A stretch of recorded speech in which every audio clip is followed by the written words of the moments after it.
ሲወራ የተዋለው ሌላ እነሱ የመጡበት ሌላ። አሁን ሰለቸን፣ እግዚአብሔርን ደከመን፣ ኧረ ደከመን።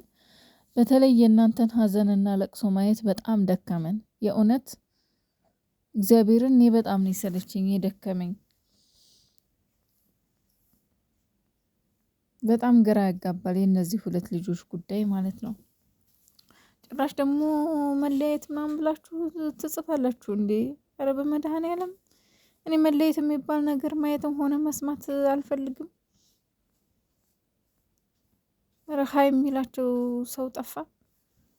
ስማም ወይኔ ቅዱስ ገብርኤል እያንተ ገባበት። ከባድ ነው የእውነት። ዛሬም አለቀሰች ሀይሚ። ብሩኬም እንደምታዩት ትካዜ ላይ ነው።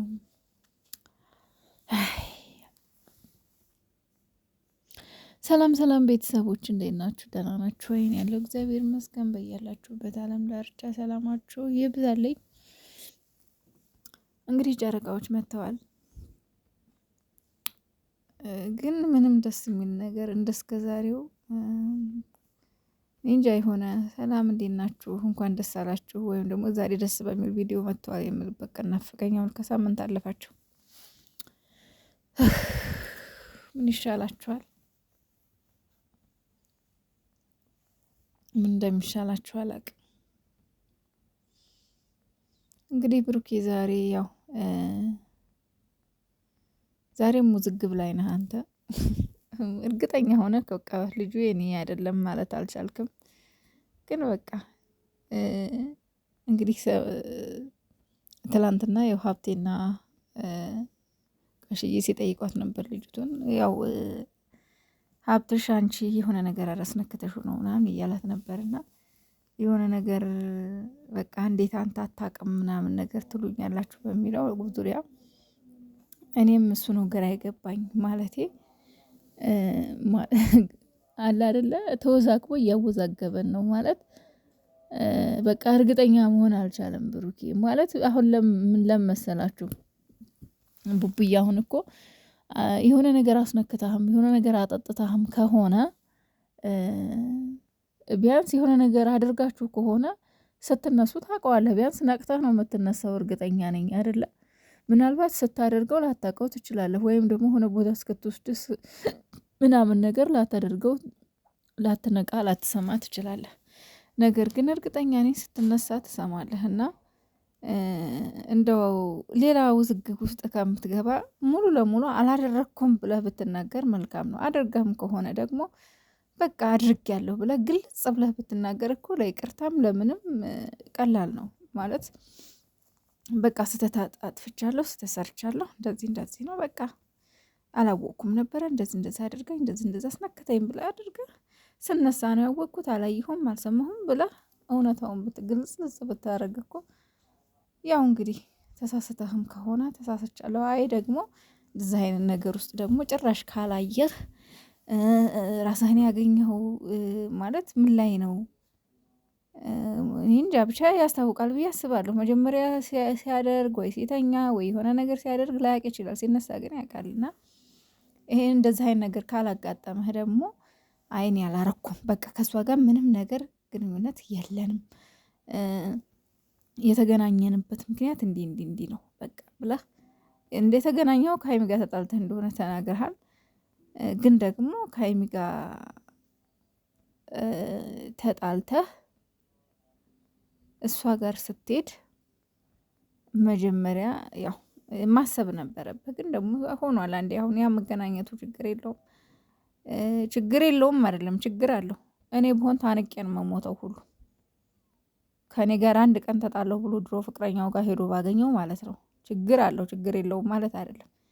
ግን ደግሞ በቃ ተሳስቻለሁ ይቅርታ ብለህ ግልጹን ትናገር መልካም ነበር። አንተም እንደዚህ አዝነህ ተክዘህ እንደዚህ ግራ ከሚገባ አንዳንድ ጊዜ በነገራችን ላይ ቪዲዮዎቹ እጅግ በጣም አስተማሪ ቪዲዮዎች ናቸው። እጅግ በጣም አስተማሪ ቪዲዮዎች ማለት ነው የሚለቋቸው። ለምን ትላንትና በችልተኝነት የምናደርጋቸው ነገሮች ትላንትና ሰው አያየኝም፣ ይሄ ነገር ስራ እንኳን ቢሆን እውነት እንኳን ባይሆን ፍራንክ እንኳን ቢሆን ይሄ ነገር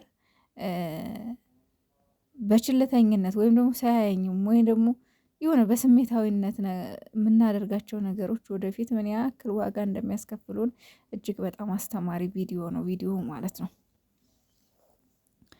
እና ያው አሁን ላይ ግራ መጋባቱ መወዛገቡ ምንም እንትን የለውም። ነገሮች ከመሆናቸው በፊት ነው አርቀን ነገ ጧት ህይወቴ ላይ ምን ያመጣል ወይም ደግሞ ነገ ጧት ምን ሊፈጥርብኝ ይችላል የሚለውን ቀድሞ ነው ማሰብ። ቀድሞ ነው ለነገ ህይወታችን ዛሬ ካልተጠነቀቅን ነገ ህይወታችን ብቻ ዋጋ የለውም። ለነገ ህይወታችን ማሰብና መጠንቀቅ መቻል አለብን።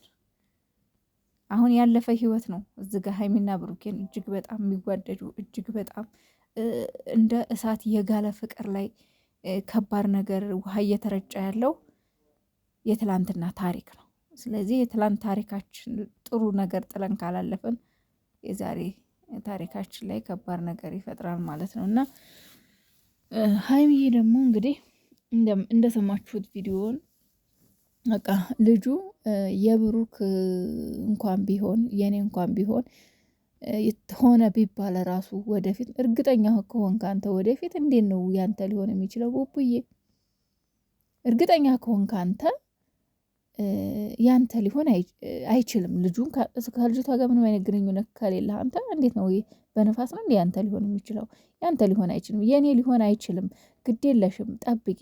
ልጁ እስኪወለድ ድረስ አብረን እንቀጥል።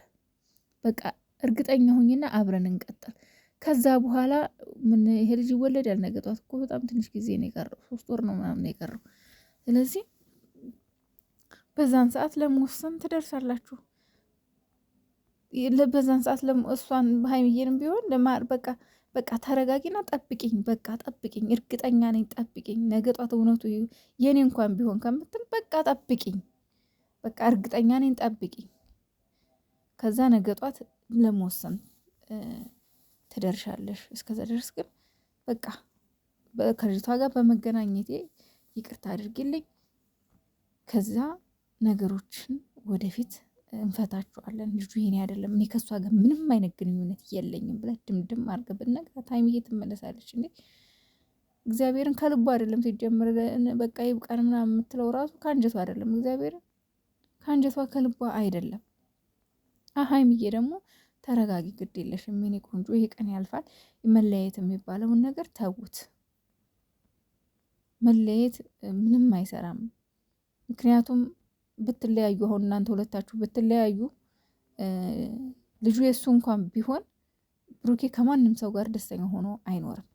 አንቺም ብትሆኚ ከማንም ሰው ጋር ደስተኛ አትሆኝም። ስለዚህ ሁለታችሁ በቃ እውነታውን ተጋፍጣችሁ ቢሆን እንኳን ግን እኔ ይሆናል ብዬ አላስብም።